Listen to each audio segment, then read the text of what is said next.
Hola jóvenes.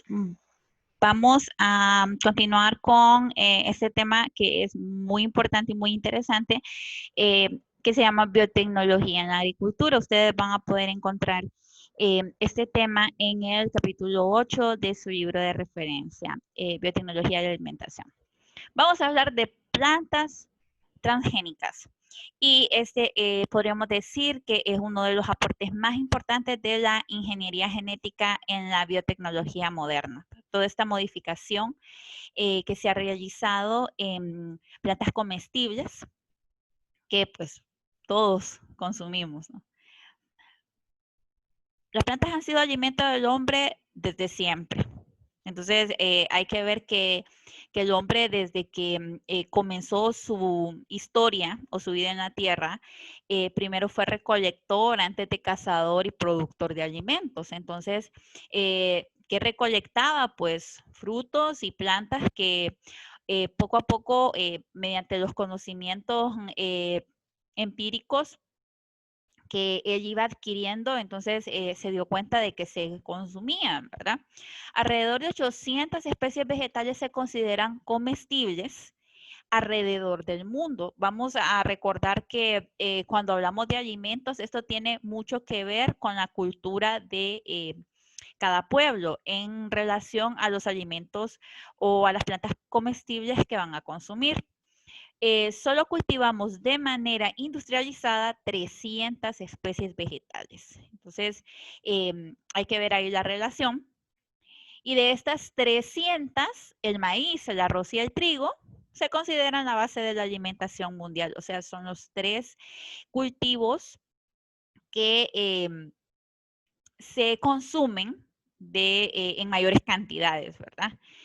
Podemos obtener muchos compuestos a partir de las plantas, no solamente alimento, y compuestos como las fibras vegetales para generar tejidos, ¿verdad? Para la vestimenta, para la construcción, para productos farmacéuticos, tintes, pigmentos, excipientes para medicamentos y cosméticos se generan de las plantas. Entonces hay que ver que este es un ser vivo de mucho valor para el hombre. Vamos a recordar, bueno, esto no me corresponde a mí, pero es necesario que lo hablemos porque pues vamos a hablar de modificación genética de plantas, entonces tenemos que tener claro un poquito a qué se refiere esto, ¿verdad? Algunos conceptos muy básicos de genética que vamos a tener que esclarecer y lo vamos a hacer al inicio de la clase, es esto de plantas angiospermas y gimnospermas. Entonces, las plantas angiospermas son la planta que tiene flor y produce fruto, la mayoría. Y las gimnospermas son las plantas que no producen flor, como por ejemplo el pino, es una gimnosperma, porque produce directamente la bellota. Entonces, de las plantas angiospermas, que son la mayoría, y de las plantas comestibles, pues todas, por decirlo así, son angiosperma. Entonces vamos a ver que hay una división de ese tipo de planta. Está la monocotiledonia y la dicotiledonia. Entonces vemos que la monocotiledonia está caracterizada principalmente, para los que no somos expertos en el área, en que esta planta, la raíz es en forma de bulbo. Y las dicotiledonias, pues tenemos una malla radiculada, o sea, la raíz que generalmente conocemos, además de otras características propias de cada uno, pero nos vamos a guiar por la raíz, que podríamos decir que es lo principal, ¿verdad? Entonces, una monocotiledonia, su raíz es en forma de bulbo, y una dicotiledonia es la la malla radicular que conocemos normalmente y que esta varía de eh, especie a especie. ¿Por qué modificar plantas? Ok, ya dijimos que las plantas son muy importantes, son alimento del hombre desde que este tiene uso de razón. Y obviamente hay muchos intereses involucrados en la modificación genética de plantas. Primero, por enormes intereses económicos que genera la industria agrícola. Recordemos que toda la población mundial, no manejo el dato de cuántos aproximadamente somos, estamos alimentándonos diariamente. Entonces, obviamente, la industria agrícola mueve enormes intereses económicos. ¿Y qué pasa cuando un cultivo se enferma, cuando un cultivo se daña, se echa a perder? ¿Cuánto dinero no se pierde junto con él? Entonces, vemos que la modificación de plantas, como lo vamos a ir viendo en el transcurso de tema, tiene un alto interés económico, ya que los rendimientos de los cultivos son muy importantes para el productor, obviamente, ¿verdad? Todo el mundo trabaja para vivir y es necesario que ese rendimiento sea óptimo para que podamos nosotros obtener alimento, pues obviamente el productor vender su producto. Menor dificultad para obtener plantas transgénicas. Esto es por el hecho de que las plantas son seres vivos altamente modificables y también tienen ciertas características que ayudan a que la modificación genética sea realizada con métodos un poco más amigables y que éstas puedan modificarse más fácilmente. Además de que hay un menor rechazo social de la manipulación genética de plantas en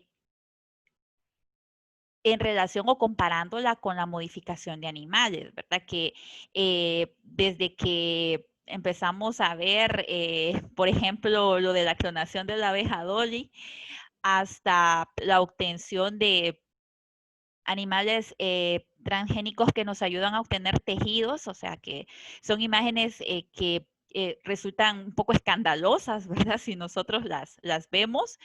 Entonces, eso genera un rechazo social mayor al hecho de una modificación en una planta que fenotípicamente no observamos un cambio mayor. Pero también hay que tomar en cuenta que son plantas comestibles, o sea que nos vamos a comer o que vamos a ingerir ese producto genéticamente modificado y es de lo que vamos a hablar. ¿Hay riesgos? ¿No hay riesgos? Ok. Un poquito de historia en relación a la modificación genética de plantas. Entonces vemos que pues, los primeros agricultores obviamente desde que el hombre está en la tierra como tal, entonces después de ser recolector, pues se vuelve productor y los primeros agricultores datan del 4000 antes de Cristo al 1600 después de Cristo, o sea, ya hace bastantes años atrás, ¿verdad? Hay vestigios de la India, de Egipto, donde nos dejaron esos jeroglíficos donde nos muestran cómo era la vida que ellos llevaban hace muchos años atrás, ¿verdad? Luego comienzan los estudios en 1700, en 1866, hasta que Gregor Mendel comienza a trabajar en sus estudios de la herencia, ¿verdad?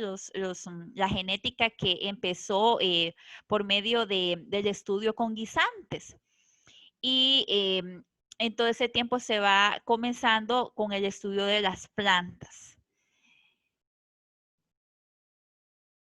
Ok, para seguir viendo más historia, por ejemplo, datos importantes como en 1908 el primer híbrido de maíz, mucho antes de que Watson y Crick descubrieran lo que es la doble hélice del ADN.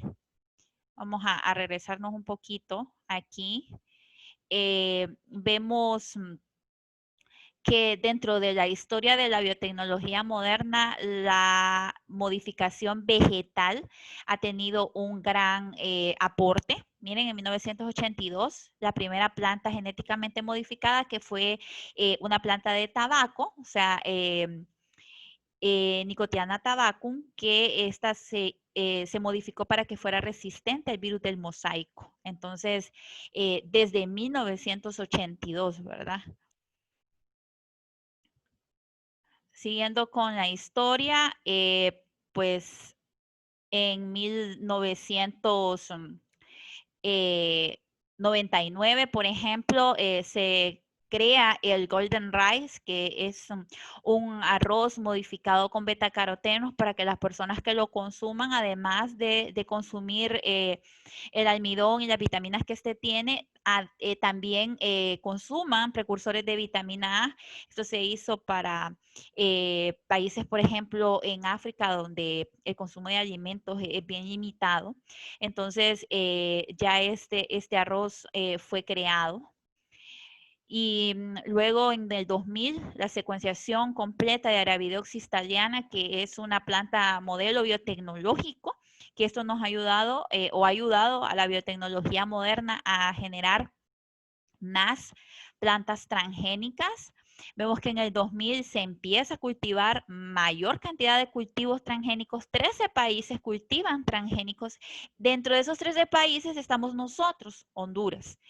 2001, los tomates genéticamente modificados resistentes a salinidad, un problema que del suelo, ¿verdad? Y que por medio de la modificación genética se han podido mejorar este tipo de productos que en cierto tipo de suelos no se pueden producir, ¿verdad?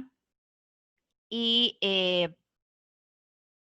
otros datitos, ¿verdad? Ya en 2006 la American Dietetics Association pues publica que los cultivos genéticamente modificados mejoran la calidad, valor, variedad y producción de alimentos. Hasta el 2006 se obtienen buenas críticas por un organismo de alto nivel acerca de los transgénicos, ¿verdad? Porque se comprobó científicamente que un transgénico pues es prácticamente similar a un cultivo normal, solo con mejores características fenotípicas, ¿verdad?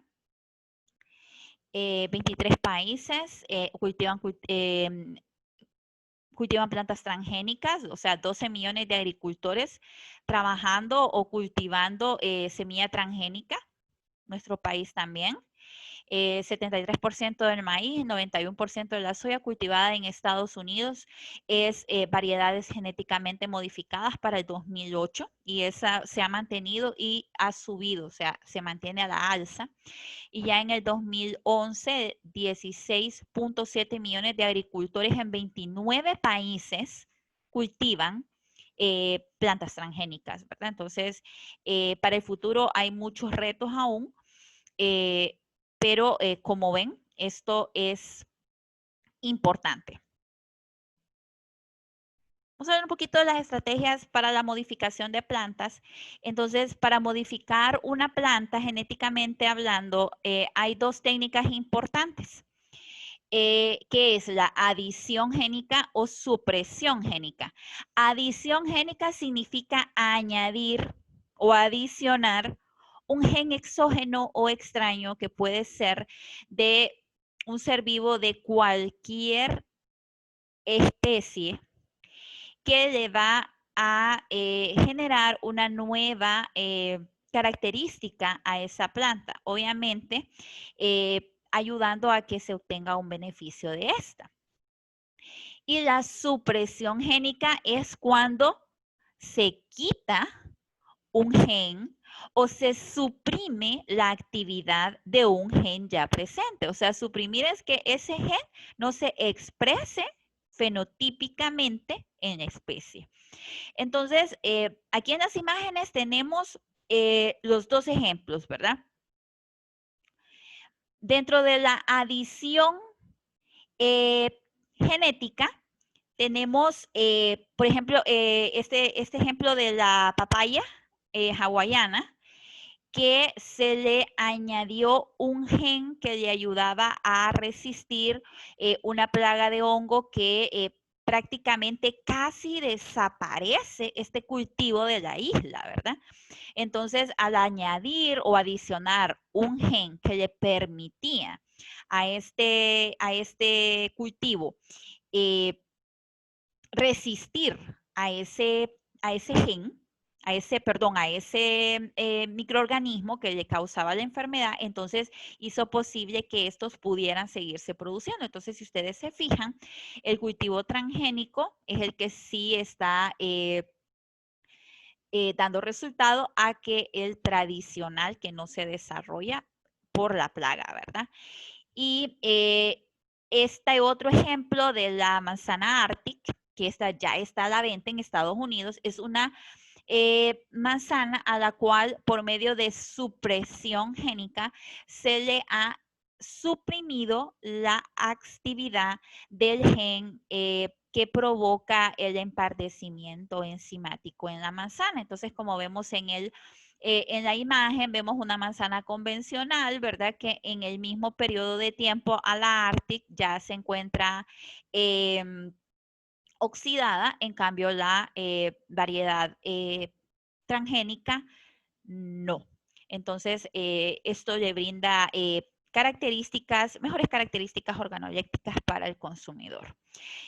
Cuando hablamos de supresión génica, también podemos hablar de gen antisentido, que son ciertas secuencias genéticas que se adhieren a la cadena de ADN del organismo receptor, que lo que hace es codificar junto con ARN producido también, ¿verdad? Por el organismo receptor, un gen complementario que hace que ese gen específico que nosotros queremos o la característica específica que nosotros queremos modificar, entonces cambie, ¿verdad? Entonces ya ese ya es otro procedimiento, pero esto se encuentra dentro de la supresión génica, o sea, cuando quitamos o suprimimos la actividad de un gen o de una característica específica.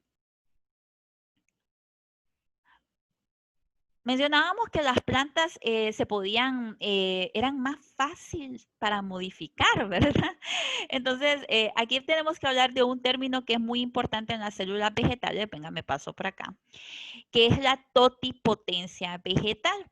Entonces, esta totipotencia es una propiedad o característica que tienen las células vegetales que a partir de una célula que se encuentre metabólicamente activa, se puede generar germoplasma para producir una planta completamente nueva, no importa del lugar donde provenga esa célula vegetal. Entonces, esa totipotencia nos ayuda a poder hacer esas modificaciones genéticas en planta. ¿Por qué? Porque la célula vegetal es noble debido a esta característica que tiene y permite que uno la pueda mantener en cultivo in vitro, o sea, en el laboratorio, y generar una nueva planta ya con la característica modificada, ¿verdad? Entonces, hay tres formas en las que trabajamos en el laboratorio de biotecnología vegetal, ¿verdad? O sea, trabajando con hexaplantes, que son pequeños fragmentos de la hoja generalmente de la planta que se ven sometidos a la modificación y al tenerlas en condiciones de laboratorio en medio de cultivos específicos para célula vegetal, entonces esta va a desarrollarse, ¿verdad? También está el callo, que son fragmentos de raíz. Entonces, y la organogénesis o la formación de órganos. Entonces, vamos viendo cómo la planta va generando, a partir de una célula, se va generando una planta completamente funcional. Entonces, eso lo podemos hacer en el laboratorio, ¿verdad? Generando pequeñas plántulas que después se van a convertir en plantas adultas, de las cuales nosotros vamos a poder comprobar si la modificación genética es codificada, ¿verdad? O sea, en el fenotipo de la planta se expresa. La otra forma de transformación de células vegetales es por medio del protoplasma. Los protoplastos serían, en un término o en una forma fácil de explicar, serían células a las cuales se les ha quitado su pared celular. Recordemos que la pared celular de la célula vegetal es muy gruesa, muy gruesa. Entonces, esa es una de las desventajas que este tipo de célula presenta al momento de modificación genética. Entonces, al trabajar con protoplastos, perdón, entonces estamos teniendo una célula vegetal sin pared que nos va a permitir hacer el ingreso o esa transferencia de los genes a los distintos puntos de información genética que tiene la célula vegetal, ¿verdad? Porque no sé si, bueno, recordar biología allá al nivel que están ustedes, pues es difícil, pero la célula vegetal tiene 3 sitios de almacenaje de información genética. Tiene ADN nuclear, ADN mitocondrial y ADN plastídico. Entonces, según la característica que se quiere modificar, es el tipo de ADN que se busca, ¿verdad?, para realizar la modificación. Y también es otro método que es la transformación mediante discos de hoja, que es simplemente cortar pequeños discos de la hoja, o sea, queda un circulito así bien pequeñito, entonces a ese se le expone, ¿verdad?, a la modificación que se le quiere hacer, entonces de ese pequeño disco se empieza a proliferar una planta nueva. Diseño de construcciones genéticas, aquí es muy importante recordar lo de los vectores, ¿verdad? Los vectores génicos que recordemos que se utilizan para clonar o trasladar ese gen de interés hacia la célula receptora. Entonces, hay una gran cantidad de vectores génicos de los que ustedes ya vieron, ¿verdad? Ya trabajamos y hasta hicieron un trabajito acerca de eso. Entonces, esos vectores génicos son muy utilizados. Estos pueden ser plásmidos o virus. Y la introducción de vectores utilizando marcadores, esto es bien importante porque un marcador molecular nos indica que podemos comprobar la presencia de ese vector en la célula receptora. Entonces, con eso comprobamos que el organismo ha sido modificado genéticamente.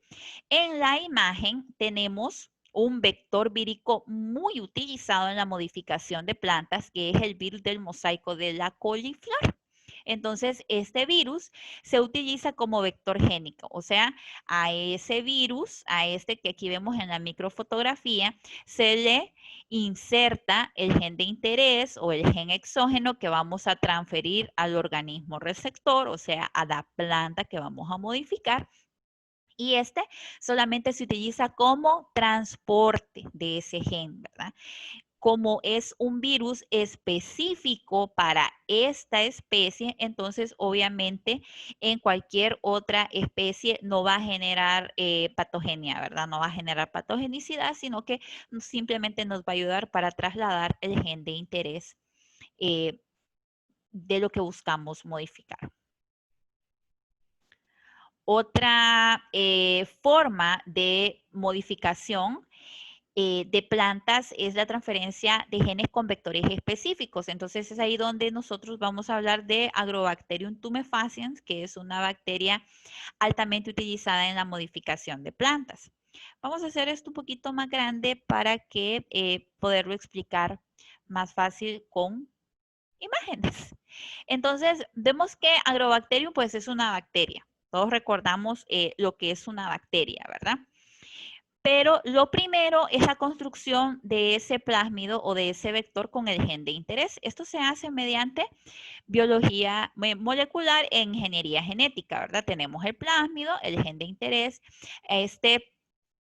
Se realiza el corte con las enzimas de restricción, se pega ese gen a los bordes complementarios, luego la ADN ligasa y ya tenemos el plásmido recombinante, ¿verdad? Luego, el segundo paso es la introducción de ese plásmido a la bacteria Agrobacterium. Al ingresar este plásmido recombinante Agrobacterium, entonces ella lo que va a hacer es transferir este vector o este plásmido recombinante a la célula vegetal, porque Agrobacterium es una bacteria muy especial que tiene esa característica de poder transferir material genético a una célula vegetal. Ella lo hace naturalmente, es parte de su metabolismo, ¿verdad? Agrobacterium tumefaciens normalmente es una bacteria patógena en plantas porque produce una enfermedad que causa tumores en las raíces, agalla de la corona se llama.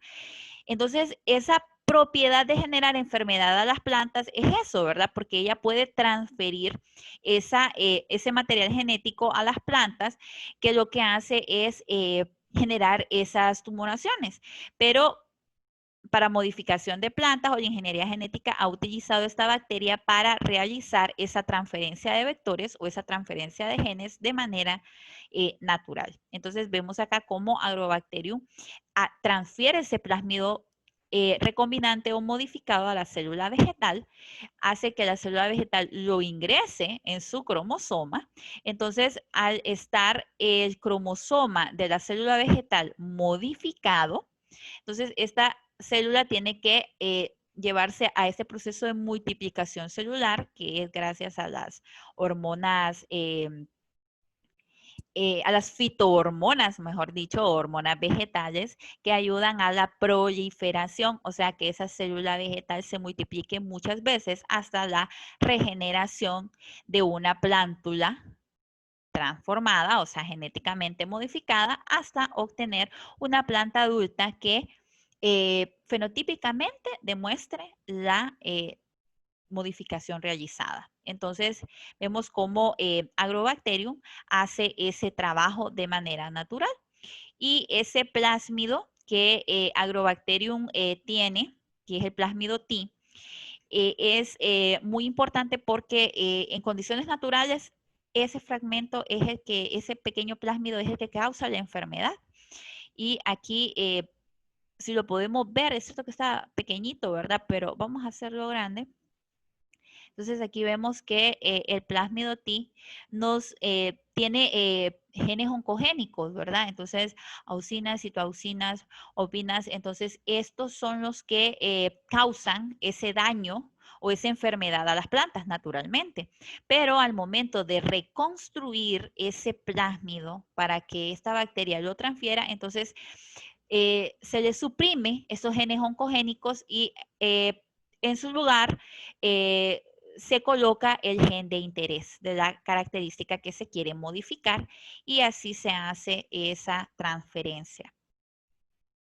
Conviene reconocer, ¿verdad?, que la humilde bacteria del suelo, Agrobacterium tumefaciens, ha logrado desarrollar todo un sistema de ingeniería genética de plantas para ponerlas a producir sustancias a su beneficio algunos millones de años antes que el Homo sapiens fuera capaz de hacerlo, ¿verdad? Entonces, vemos que es una bacteria sumamente inteligente de esos organismos del suelo, porque es su hábitat natural, ¿verdad?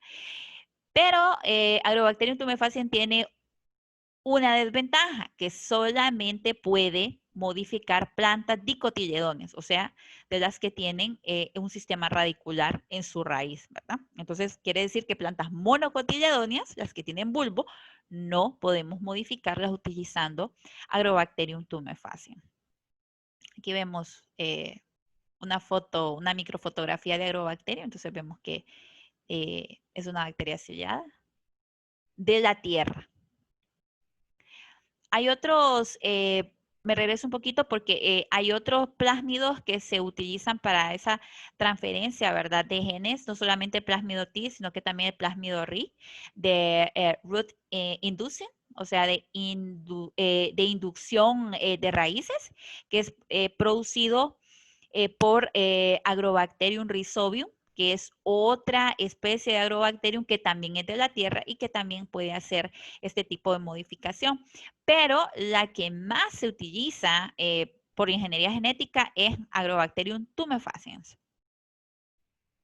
Seguimos con los métodos de transformación y hay otros dos métodos de los que vamos a hablar, que es la transferencia directa de genes.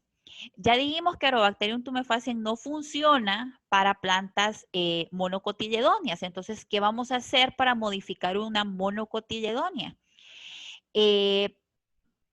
Solo para recordar que las monocotiledóneas, por ejemplo, una muy importante en nuestra alimentación son todas las descendientes del plátano, ¿verdad? Plátanos, los bananos, todas esas son monocotiledóneas. Entonces, ¿cómo transformar o modificar ese tipo de plantas? Y con Agrobacterium no podemos hacerlo, entonces lo vamos a hacer utilizando estos otros dos métodos, que son permeabilización de membranas y bioballística. Entonces, la permeabilización de membranas, vamos a hacerlo, venga, me quito de aquí.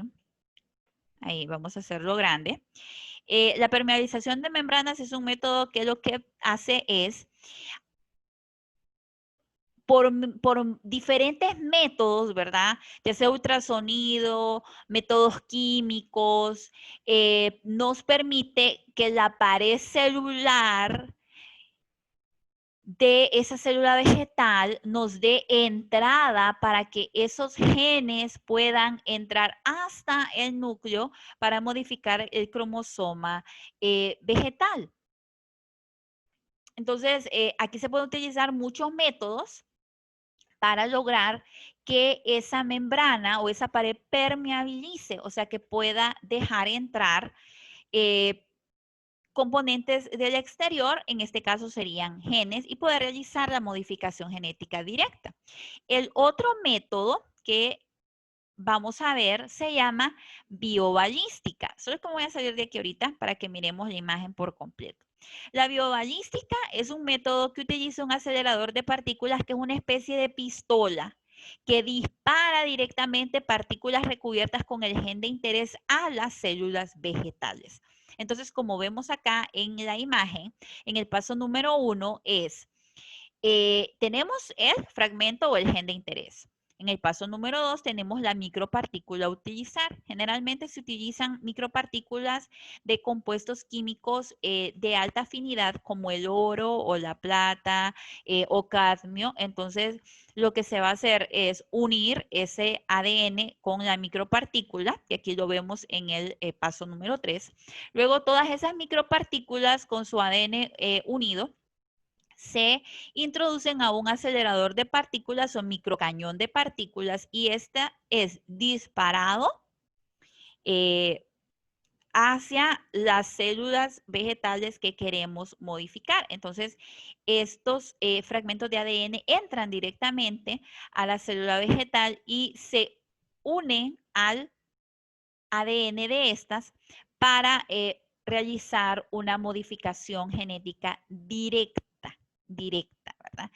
Hasta obtener, bueno, el mismo procedimiento, ¿verdad? La célula prolifera, genera una plántula y luego una planta adulta que fenotípicamente tendría que, perdón, demostrar la modificación. Entonces, vemos que son métodos que utilizan alta tecnología y que son caros, ¿no? Porque, bueno, utilizan oro y eso, y un acelerador de partículas no lo tenemos en cualquier lugar, ¿verdad? Entonces vemos que hay una amplia inversión en esta parte o en esta línea de investigación, generalmente por las farmacéuticas, ¿verdad? Aquí vemos los dos métodos que acabamos de hablar, tanto Agrobacterium como la biobalística, ¿verdad? Ambos llevan a lo mismo, a producir una planta transgénica con una modificación. No es tan fácil como se plantea, ¿verdad? A veces estos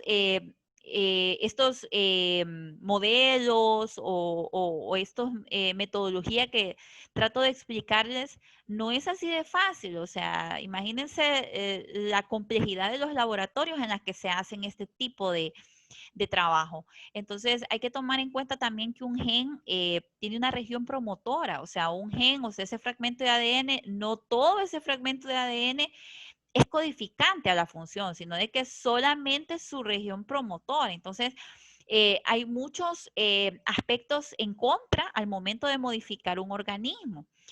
Entonces, para que ese gen se acople y que su región promotora sea funcional y la característica genética sea codificable, entonces tienen que pasar muchas cosas, ¿verdad? Por eso es de que se usan ciertos promotores regulables que hacen que, por ejemplo, la modificación genética en la planta se active en cierta situación o en cierto proceso del desarrollo de la planta. Por ejemplo, si hay una planta que se active hasta el momento que ésta está realizando fotosíntesis, entonces obviamente solamente se va a activar cuando hay energía lumínica, ¿verdad? Entonces vamos viendo que eso también es posible y todo depende de cómo se haga la modificación.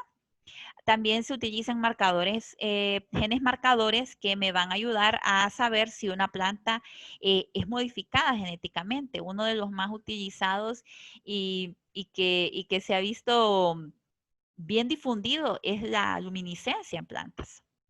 Entonces, vemos cómo este gen de fluorescencia, ¿verdad? Marca que hay genes exógenos en esa planta y lo podemos observar en la oscuridad. Entonces, esto nos indica de que la planta ha sido genéticamente modificada, o sea que tiene un gen exógeno presente, ¿verdad? ¿Cuáles son esas aplicaciones de la ingeniería genética en las plantas? Pues obviamente nos vamos a enfocar en mejora de cultivo. ¿Cuál es el principal objetivo de modificar plantas comestibles? Pues bueno, es lograr un material biológico capaz de dar respuesta a todos esos problemas tradicionales de la agricultura extensiva, como la pérdida de cosechas por agentes patógenos, plagas, mala hierba, eh, al dotar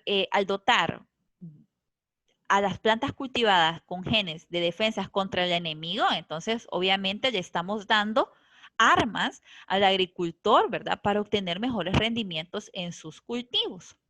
Entonces, vamos a ver que para esa mejora de los cultivos hay muchas características que mediante modificación genética se puede ayudar a los cultivos. Entonces, vemos, por ejemplo, mejoran las características metabólicas.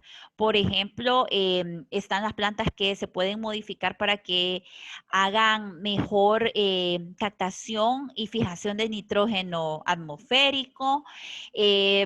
Hay aumento del valor nutricional, ¿verdad? En los frutos. Vemos cómo se puede modificar, por ejemplo, plantas de maíz para que estos tengan una mejor producción de almidón, que ese sea más cremoso. También se puede modificar para que el contenido proteico de ácidos grasos sea mejor para las características del consumidor. También está la maduración controlada de flores y frutos. Entonces, eso es muy importante porque la producción de etileno, que es ese gas o hormona del envejecimiento de los frutos, pues es contraproducente, ¿verdad? Al momento de la cosecha, entonces se pueden producir frutos con una maduración tardía, que tengan una vida útil más larga, ¿verdad? Igual la maduración controlada de las flores que nos permite que la cosecha sea más uniforme. Tolerancia a condiciones ambientales extremas. Un ejemplo claro es la salinidad, de cómo los suelos se van haciendo más salinos por la agricultura extensiva o los lugares pues, donde están ubicados. Entonces, muchas plantas que no se podían cultivar en suelos salinos, entonces han sido genéticamente modificadas para que resistan esas condiciones de salinidad. Un ejemplo es los tomates, que estos han sido ampliamente modificados porque estos han sido tan susceptibles tanto a la salinidad del suelo como a las plagas, ¿verdad? Generalmente enfermedades víricas. Entonces, el tomate ha sido un cultivo que ha sido genéticamente modificado para que resista estas condiciones. Resistencia a plagas, como por ejemplo el famoso maíz BT, que es el que está modificado con la toxina CRI producida por Bacillus thuringiensis, entonces hace que ese maíz sea totalmente resistente a plagas que lo dañan y se lo comen, ¿verdad? Tanta plaga que hay en el cultivo de maíz, gallina ciega, el famoso cojollero. Entonces, en una especie genéticamente modificada, estos animalitos la muerden una vez y hasta ahí nomás llegaron, ¿verdad? Entonces, vemos que obviamente los rendimientos de ese cultivo van a mejorar mucho. La resistencia a infecciones víricas, como les decía, el ejemplo del tomate resistente a este virus del enrollamiento y el amarillamiento de las hojas. Entonces, la modificación genética ha salvado, ¿verdad? A este tomate. Resistencia a hongos y bacterias, pues bacterias como Erwinia caratobora, que es una fitopatógena de excelencia. Se han modificado muchos frutos para evitar el crecimiento de esta bacteria. Y de hongos, el ejemplo más importante que nosotros tenemos es la producción de banano y de plátano en la costa norte, de una variedad que es resistente a Fusarium oxyporum FT4, que es ese patógeno de excelencia que estaba dañando grandemente estos cultivos y que gracias a técnicas de modificación y edición genética ha sido posible obtener variedades resistentes a este hongo. Y la resistencia herbicida, para terminar, pues el ejemplo que creo que todos ustedes han escuchado, se han visto involucrados, es el famoso glifosato. O sea, ese maíz resistente al Roundup Ready, que es ese herbicida tan dañino, tan cancerígeno, ya comprobado, pero pues hay especies de maíz y especies de soya resistentes a este herbicida, que lo que hace es que la planta modificada, al ser sembrada, ¿verdad? Y ustedes aplican este herbicida, solo va a matar a las hierbas malas, pero a la planta de maíz o a la planta de soya o a la planta de algodón va a quedar completamente intacta. Entonces, este es un producto altamente utilizado aquí en Honduras, el maíz Rogam Ready o el maíz RR. Pregunten y verán, es uno de los más sembrados, ¿verdad? Entonces, vemos que todos estos cultivos, pues, mejoran los rendimientos y las propiedades de estos, ¿verdad? Todas esas modificaciones que se hacen. Y ya para terminar, chicos, solo una reseña de algunos productos o alimentos vegetales genéticamente modificados que están en el mercado ya aprobados desde hace ya bastante tiempo y que como un ejemplo de lo que la modificación genética y la edición genética también puede hacer. Entonces vemos acá que harina con baja en gluten para todas esas personas celíacas, o sea, las intolerantes al gluten. Ya se hizo una modificación genética en una línea específica de trigo que genera granos de trigo con muy poca cantidad de gluten. Entonces eso permite que los celíacos puedan comer este tipo de harina, ¿verdad? Este tipo de pan realizado o hecho con esta harina. El otro ejemplo es el maíz Waxy, que es un maíz o una variedad genéticamente modificada que se utiliza para obtener un almidón más cremoso. Entonces, esto es para hacer diferentes tipos de alimentos. Si se fijan, pues, un grano de maíz normal, ¿verdad? Tradicional comparado a un maíz waxy, entonces se ve que el contenido de almidón es mayor.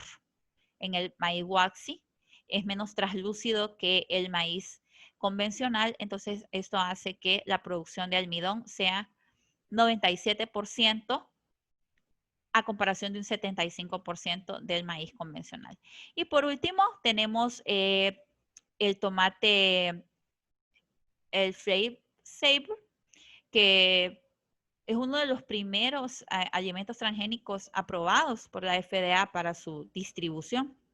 Entonces, es un tomate que se le ha modificado la producción de etileno, o sea que tiene maduración tardía. Entonces, vemos acá grupos control comparados con este modificado genéticamente. Miren, en 45 días, lo que se convierte un tomate tradicional en comparación con los otros que son modificados genéticamente, pues obviamente esta variedad es la que se aprobó para uso o para distribución en el mercado. Entonces, como vemos, estamos consumiendo alimentos transgénicos, plantas modificadas genéticamente. Entonces, hay que tomar en cuenta que toda tecnología que esté sometida a la bioética, de lo que vamos a hablar un poquito más adelante, es buena, pero hay que informarnos, porque la desinformación nos lleva a la ignorancia. Ok, chicos, nos vemos.